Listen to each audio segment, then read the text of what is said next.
These are Victorian Bouquet Magicals. We have Lucky Shamrock Green, Hydrangea Blue, Sweet Violet Purple Teal, Ramblin' Rose Pink, and Canna Lily Burnt Orange.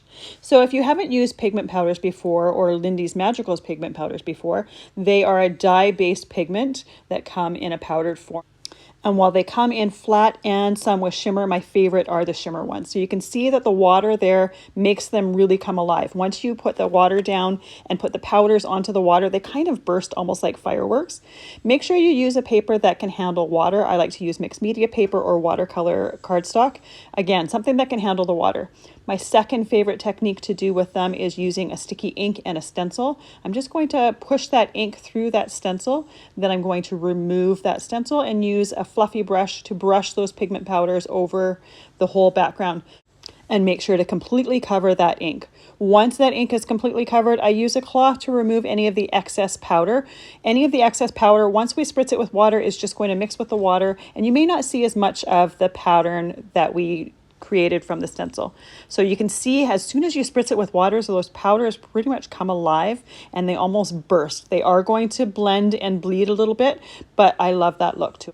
For the last technique, I'm just laying a stencil onto some light mixed media paper as well as some black watercolor paper. I'm using a fan brush to drop the pigment powders on top of that stencil on the paper. Once I have as much powder as I want, and you can use as little or as much as you want, and you can use as few or as many colors as you want, I'm going to take that mister bottle and I'm going to mist the whole background with water. Again, using as much or as little water as you want, and then I let it sit there to dry. I leave that stencil on there to dry. Those ink colors are going to pool around that stencil. I did all these techniques ahead of time and let them dry. So this is what the first one looks like when you completely cover a background. This is what the second one looks like when you use the stencil with the sticky embossing ink. And lastly, this is how the third one looks once it's completely dry and you've left that stencil on there and let them dry. It kind of bleeds under the stencil in some areas and you get the shimmer in other areas with the pattern. It's always nice seeing them used in completed projects. So here's a couple cards that I created using the Victorian Bouquet Lindy's Magical Shimmer Powders. I absolutely love the shimmer that these create.